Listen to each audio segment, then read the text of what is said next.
Hello everyone, my name is Sajawal Hussain Khan and I am medical student of fourth year. आज का हमारा topic है diabetes, sugar के हवाले से। आज हम बात करेंगे शुगर के ऊपर। अब इस वीडियो को शुरू करने से पहले अगर आप लोगों ने हमारा चैनल सब्सक्राइब नहीं किया तो आप लोग हमारा चैनल सब्सक्राइब कर दें, वीडियो को लाइक कर लें और शेयर कर लें। ये वीडियो जो है मैं कोशिश करूंगा ये वीडियो आसान बनाऊं ताकि जो हमारी कम्युनिटी के जो आम लोग हैं उन लोगों को भी ये जो मेरी बातें हैं वो समझ सकें और जो डायबिटीज है या शुगर की जो बीमारी है उसको जो है आसानी से वो समझ सकें कि ये बीमारी असल में है क्या।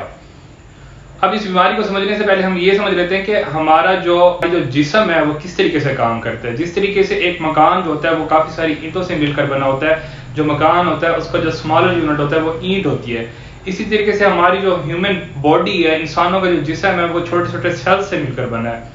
अब जब ये सेल्स काफी सारे मिलते हैं तो ये जो है हमारा पूरा जो बॉडी है उसको बनाते हैं। अब हर जो सेल है वो अकेला काम करता है, उसको काम करने के लिए, वर्क करने के लिए, जो अपना जो फंक्शन है वो परफॉर्म करने के लिए कुछ जो है एनर्जी रिक्वायर होती है, एनर्जी की जरूरत होती है। अब जैसे एक गाड़ी होती है उसको चलने के लिए पेट्रोल की जरूरत होती है, इसी तरह से जो सेल है उसको जो है काम करने के लिए ग्लूकोज की जरूरत होती है। ग्लूकोज जो है एक तरह की शुगर होती है, लेकिन ये वो शुगर नहीं होती जो हम लोग जो घरों में शुगर इस्तेमाल करते हैं। ये एक शुगर होती है, ये सिंपल शुगर होती है। जो शुगर की सबसे सिंपल फॉर्म है वो ग्लूकोज होती है। अब जो हमारे सेल्स होते हैं इनको जो है काम करने के लिए ग्लूकोज चाहिए होता है। अब ये ग्लूकोज आता कहां से है? जो हम फूड लेते हैं, जो हम खुराक लेते हैं अपने, जब वो हजम होती है तो वो हजम होकर टूट कर जो सारी खुराक होती है वो ग्लूकोज के अंदर कन्वर्ट हो जाती है और दूसरे जो हमारे पास कंपाउंड होते हैं उनके अंदर कन्वर्ट हो जाती है। अब मोस्ट ऑफ द जो हमारी जो फूड है वो कन्वर्ट होती है, जैसे कि हमारे पास हमारी जो मीठे फूड हो गई जिन्हें हम कहते हैं शुगर्स हो गई हमारी, या हमारे जितने भी कार्बोहाइड्रेट हो गई वो जो है टूट कर ग्लूकोज के अंदर कन्वर्ट होते हैं और वो कन्वर्ट होकर हमारे जो सेल्स होते हैं उनको एनर्जी प्रोवाइड करते हैं, एनर्जी देते हैं।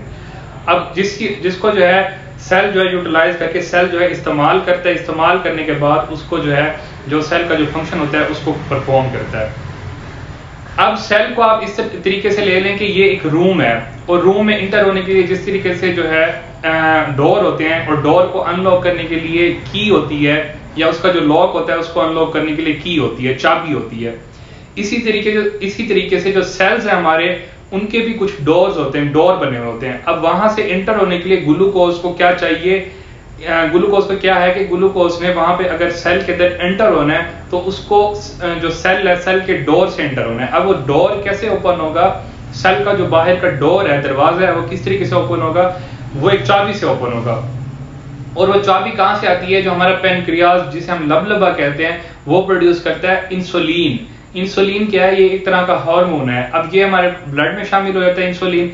जैसे ही हमारा फूड जब हमारी बॉडी के अंदर जाता है वो ग्लूकोज के अंदर कन्वर्ट हो जाता है तो हमारी जो ब्लड है, हमारा जो खून है उसके अंदर ग्लूकोज की लेवल जो होता है, ग्लूकोज की जो मिकदार होती है वो ज्यादा होना शुरू हो जाती है। उसी टाइम ही हमारा जो पेनक्रियाज होता है, जो लबलबा है, वो जो है अपने सेल्स से क्या प्रोड्यूस करना शुरू करता है, क्या पैदा करना शुरू कर देता है? इंसुलिन, जो कि एक हार्मोन है। अब ये जो दोनों चीजें ये हमारे ब्लड के अंदर शामिल हो जाती हैं। सेम टाइम पे ये हमारे जो सेल्स होते हैं खून के जरिए हमारे हर सेल को जो है इंसुलिन भी जाती है और ग्लूकोज भी जाता है। अब इंसुलिन क्या करती है? जो हमारे जो सेल्स हैं उनका जो डोर है उसको अनलॉक करती है। ये की तरह है, चाबी की तरह है इंसुलिन। और फिर उसके बाद क्या होता है कि हमारी जो ग्लूकोज होती है वो सेल के अंदर एंटर हो जाती है। इस तरीके से जो है सेल्स के अंदर एंटर होने के बाद जो हमारे पास ग्लूकोज होती है वो सेल के अंदर एंटर हो जाती है और अपना जो काम है वो परफॉर्म करती है। सेल जो है अपना जो एनर्जी है वो ग्लूकोज से लेता है और फिर अपना जो फंक्शन है वो परफॉर्म करता है।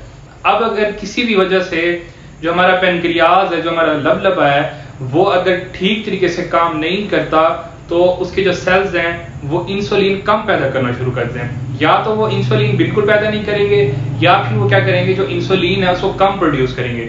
या फिर तीसरी सूरत हाल ये हो सकती है इंसुलिन पैदा तो हो रही है लेकिन इंसुलिन उस क्वालिटी की नहीं है, उस जो है लेवल की नहीं है कि आपकी जो इंसुलिन का जो फंक्शन है वो जो है इंसुलिन जो है वो प्रॉपर तरीके से काम नहीं कर सकती इंसुलिन, जिसकी वजह से जो डोर है सेल का वो अनलॉक नहीं होता। जब वो अनलॉक नहीं होता तो हमारे पास जो ग्लूकोज है ब्लड के अंदर वो एंटर नहीं हो सकती सेल्स के अंदर। और सेल क्या होते हैं? सेल को जो ग्लूकोज है, जो फूड है, वो मिलना खत्म हो जाती है, जिसकी वजह से जो सेल्स हैं वो अपना काम सही तरीके से नहीं कर सकते और जो ब्लड है, ब्लड के अंदर आहिस्ता आहिस्ता ग्लूकोज की जो मिकदार है वो ज्यादा होना शुरू हो जाती है, क्योंकि इधर से हम जो है फूड ले रहे हैं, अपनी खुराक ले रहे हैं और हमारे जो सेल्स हैं वो उसको जो है कैप्चर नहीं कर रहे, वो उसको एंटर नहीं होने दे रहे, वो उसको एब्जॉर्ब नहीं कर रहे, जज्ब नहीं कर रहे ग्लूकोज को।